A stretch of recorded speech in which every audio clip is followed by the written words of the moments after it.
Assalomu alaykum rahmatullohi va barakatuh. Aziz muhtaram o'zbek jamoati. Ismim Zokirjon Umarov.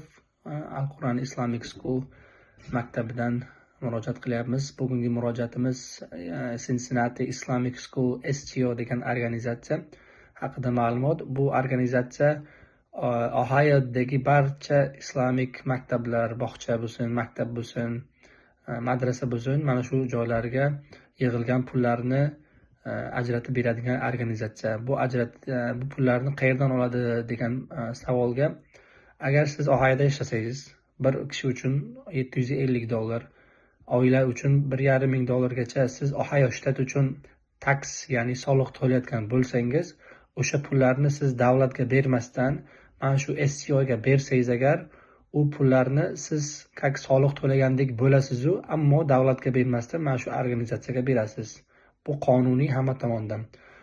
Bu organizatsiya mana shu pullarni yig'ib, necha pul yig'ilgan bo'lsa, har yili nechta islomiy maktab bo'lsa Ohio shtatda, o'shalarga bir xil ajratib beradi.